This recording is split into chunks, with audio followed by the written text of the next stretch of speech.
उत्तर प्रदेश के कानपुर शहर के बीचों बीच एक पुराने लेकिन रौनक से भरे मोहल्ले में जब शाम ढलने लगी तो गलियों में बारात की तैयारियों का शोर गूंज रहा था। सजे हुए घोड़े, रोशनी से चमकते दरवाजे, बैंड बाजे की गूंज और रिश्तेदारों का हंसी ठिठोली से भरा हुआ माहौल, हर तरफ शादी की खुशी का रंग बिखरा हुआ था। लेकिन इसी शोरगुल और चमकती रोशनी के बीच कहीं एक औरत का दिल टूट चुका था। उसका नाम था निशा, जिसने कुछ ही महीने पहले अपने पति अजय से तलाक लिया था। अजय एक प्राइवेट कंपनी में मैनेजर था, स्मार्ट दिखने वाला, स्टाइलिश कपड़े पहनने वाला और हमेशा दूसरों के सामने बड़े आदर्श दिखाने वाला। लेकिन असलियत में वह बेहद स्वार्थी और बेवफा निकला। शादी के शुरुआती दिनों में उसने निशा को खुश रखा, घूमने ले गया, शॉपिंग करवाई, परिवार वालों के बीच उसे एक आदर्श पति की तरह दिखाया। लेकिन धीरे धीरे उसका असली चेहरा सामने आया। देर रात घर आना, फोन पर किसी और से घंटों बातें करना, बात बात पर गुस्सा करना, छोटी छोटी बातों पर झगड़ा करना। निशा ने कई बार सोचा कि शायद वह काम के तनाव से परेशान रहता होगा। उसने रिश्ते को बचाने के लिए चुप रहना चुना।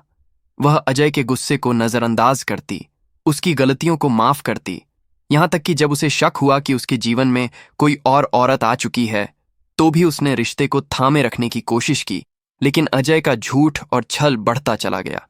एक दिन निशा ने खुद उसकी चैट्स देखी और सब कुछ साफ हो गया। उसके पति का रिश्ता एक दूसरी लड़की के साथ था। निशा का दिल चूर चूर हो गया।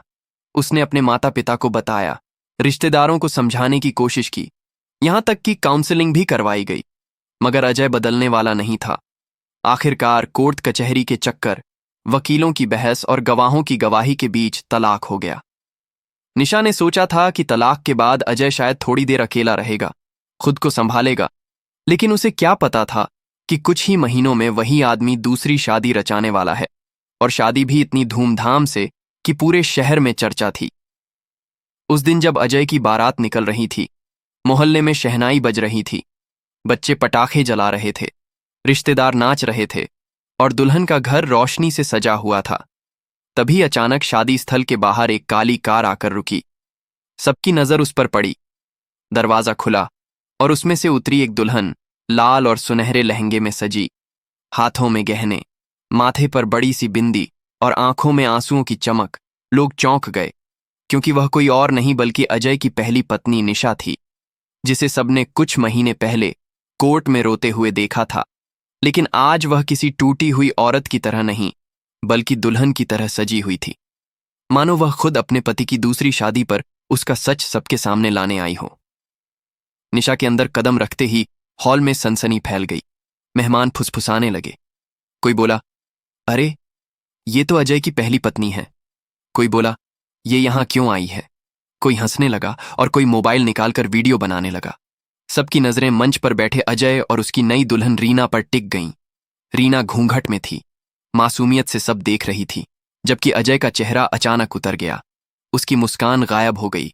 वह पसीने से भीग गया और घबरा कर खड़ा हो गया। निशा आत्मविश्वास से भरी हुई सीधी मंच पर पहुंची और ठंडी लेकिन तेज आवाज में बोली, अजय, तुमने मुझे धोखा दिया। 8 साल तक मेरा साथ निभाया, मुझे सपने दिखाए, मेरे साथ रिश्ते का नाटक किया और फिर मुझे तलाक देकर दूसरी औरत से शादी रचाने आ गए। क्या तुम्हें लगता था कि मैं चुप रहूंगी? क्या तुम्हें लगता था कि तुम्हारा सच किसी को पता नहीं चलेगा? तो सुन लो, आज मैं यहां दुल्हन बनकर आई हूं ताकि सबको बता सकूं कि तुम कैसे आदमी हो। पूरा हॉल खामोश हो गया। बैंड बाजे की आवाज अचानक रुक गई। मेहमान चुपचाप खड़े होकर तमाशा देखने लगे। रीना ने घूंघट से बाहर झांककर निशा को देखा और उसकी आंखें भर आईं। वह कांपती आवाज में बोली, अजय, ये कौन है और सच क्या है? अजय गुस्से में चिल्लाया, निशा, तुम्हें यहां आने की हिम्मत कैसे हुई? ये मेरी शादी है, तुम्हारा इससे कोई लेना देना नहीं। लेकिन निशा ने उसकी आंखों में आंख डालकर कहा, तुम्हारी बात सही है अजय, अब मेरा तुमसे कोई रिश्ता नहीं रहा। लेकिन इस मासूम लड़की का रिश्ता बनने से पहले उसे जानना जरूरी है कि तुम कितने झूठे और धोखेबाज हो। मैंने तुम्हारे लिए सब कुछ छोड़ा, अपने सपनों को कुर्बान किया, अपने परिवार से दूर रहकर तुम्हारा घर संभाला। लेकिन बदले में मुझे क्या मिला? तुम्हारा छल और तलाक। और अब तुम रीना को भी उसी धोखे की राह पर ले जाना चाहते हो। तो नहीं अजय, आज ऐसा नहीं होगा। लोगों में कानाफूसी शुरू हो गई। कोई कहने लगा, अगर ये सच है तो अजय ने गलत किया। कोई बोला, हमने तो इन्हें कोर्ट में देखा था, ये सच कह रही हैं। रीना के माता पिता मंच पर आ गए और गुस्से में अजय से सवाल करने लगे, क्या ये सच है कि ये तुम्हारी पहली पत्नी है और तुमने हमें ये सब छुपाया? अजय हकलाने लगा। वह बहाने बनाने की कोशिश करने लगा कि ये औरत झूठ बोल रही है, लेकिन भीड़ में से एक बुजुर्ग ने कहा, मैं गवाह हूं, मैंने इसे और अजय को कचहरी में देखा है, इनका तलाक हुआ है, ये झूठ नहीं बोल रही, सच यही है। रीना कांपती हुई खड़ी हो गई। उसने अपने हाथों की मेहंदी देखी, आंसुओं से भरी आंखें उठाईं और अजय से बोली, अगर ये सच है तो मैं तुम्हारे साथ ये शादी नहीं कर सकती, मैं धोखे से रिश्ता नहीं जोड़ सकती। अजय ने उसका हाथ पकड़ने की कोशिश की, लेकिन रीना ने झटक कर कहा, नहीं अजय, तुमने मुझे और मेरे परिवार को धोखा दिया है, मैं तुम्हारे साथ एक कदम भी नहीं चल सकती।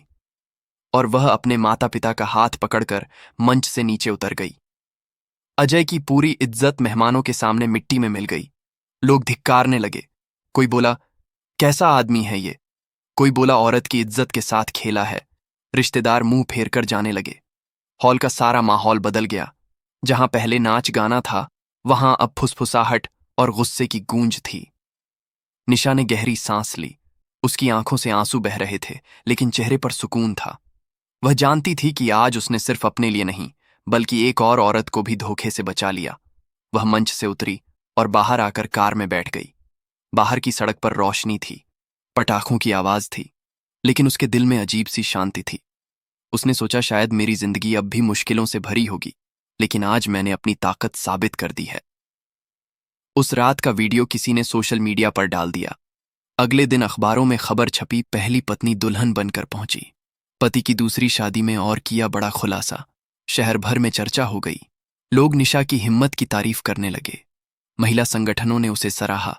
उसे नौकरी के ऑफर आने लगे और वह समाज में एक मिसाल बन गई। वहीं अजय अकेला रह गया। दुल्हन चली गई, रिश्तेदार मुंह फेर गए, ऑफिस में बदनामी हो गई। धीरे धीरे उसका सब कुछ छिन गया। निशा ने खुद को संभाला। उसने पढ़ाई पूरी की, नौकरी ज्वाइन की और महिलाओं के अधिकारों के लिए काम करना शुरू किया। वह हर उस औरत की आवाज बनी जिसे पति के धोखे ने तोड़ा था। और जब भी कोई उससे पूछता कि तुमने इतनी हिम्मत कैसे पाई, तो निशा मुस्कुराकर कहती, जब औरत रोना छोड़कर लड़ना सीख लेती है तो वह सबसे बड़ी ताकत बन जाती है।